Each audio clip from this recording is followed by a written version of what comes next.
The perfect festive cheese board. How will you construct the perfect cheese board? Okay, you ready? Because I think a cheese board's really about the looks, you know, you really want to impress, and the fuller it is, the better it will look. Sold. Perfect combo. Today we're going to be talking about the perfect festive cheese board, and with me in the kitchen I have Mia. Welcome. And Mia is our food team leader, and she is an expert in making everything festive. So I've asked her help, and we're going to do a little comparison on our favorite cheeses. So Mia, what would you put on your favorite ultimate cheese board? Okay, you ready? Yeah. All right. I've got 3 cheeses here. Leading the pack for me is definitely Roquefort, one of my all-time favorites, whether I'm cooking with it or putting on a cheese board. Roquefort is a French cheese, it's a sheep's cheese. It's a blue cheese, so it's moldy. The other one is a Manchego. Some people might be familiar with it from a tapas board. It's Spanish, it's a sheep's cheese. And the final cheese I've gone with is a Comté, again, a French cheese. This time it's a cow's milk cheese. The most common cheese I'd compare it to might be like an Emmental or an Edam. Lovely, really nice. So let me share what I brought. So I brought with me, and I'm going to start with my favorite, which is a really soft goat cheese with a nice ash on it. So very French and obviously made out of goat milk. My second favorite would be this kind of Swiss mountain cheese, this is called an Appenzeller, and it's quite strong. And then I went for a much milder blue cheese. So I went with the Gorgonzola, and I found even this kind of dolce version, which is very little green, as you can see. So now we have all these amazing cheeses. How will you construct the perfect cheese board? I think we need to start thinking about the add-ons. Cheese naturally is really rich, you know, it consists of dairy. So we really want something to cut through that richness. So I'm thinking fruit, I'm thinking chutneys, or both.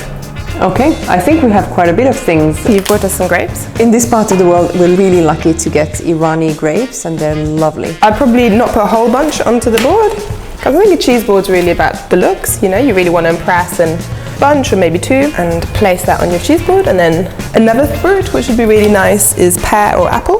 There's a really nice way of presenting pears or apples. If you just want to, you know, take it slow if you're not a quick chopper, but make sure that you're slicing really nice and thin slices. I guess apples would be good as well. Yeah, apples would be great.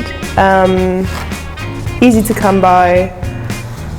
Make sure you get a nice acidic variety, I'd say. Yeah. To cut through the salt of the cheese. Right, now you've chopped your fruit, you can take a moment to arrange it really nicely. Try to create a fan like this, and again you can create a couple of spots on the board doing that. And it'll also make it really easy for the eaters just to help themselves to slice as and when. Another thing that I feel can't miss from a cheese board is a chutney. So what kind of chutney? Like an Indian chutney or mango chutney? It's a good question. Whilst I think an Indian chutney or a mango chutney would actually be quite nice with cheese, I think for this particular occasion I'd probably try to steer towards a more traditional European chutney. But I think the main thing to think about is you want kind of cinnamon, warm spices, no spicy spices. Does that make sense? Yes, so no heat. Exactly, no heat. I here have a rhubarb, apple and ginger chutney. That sounds lovely. Huge rhubarb fan, so I couldn't say no to this one. And then another thing we can't forget is the vehicle. Something to put our cheese on. So what do you have? I have here some oat cakes, so we'll add a few of these, and we'll stack these on the cheese board. I see you've brought something from my country. I have, yes, which is actually also eaten a lot in my country, or one of my countries, Germany, and it's just a simple crisp bread. Lovely. And I think they also look really nice because they're super thin. I agree with you. I'm on the side of using different kinds of crackers instead of using bread. I brought something, some lotus cookies. I think these lotus biscuits are really awesome with your Roquefort, with the Gorgonzola. In Finland we would use gingerbread cookies, so those are really good for the blue cheese as well. Again, I'm just working a bit on how I'm presenting it. I think it's a really important thing about the cheese board. Try and fan your crackers or your crisp breads out. It'll make them look even better.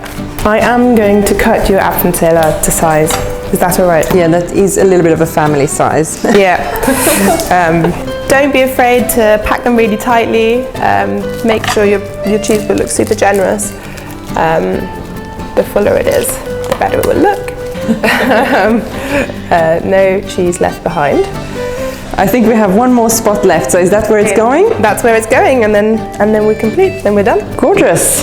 So this is it? This is it. We must, yes. So Mia, what are you going to go for? I'm going to go for all of them, but I'm going to start with the Roquefort, and I'm going to go with one of your Lotus biscuits. Awesome. So How about what do you? you think?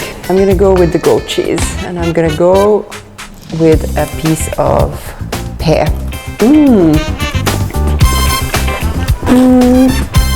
Sold? Perfect combo.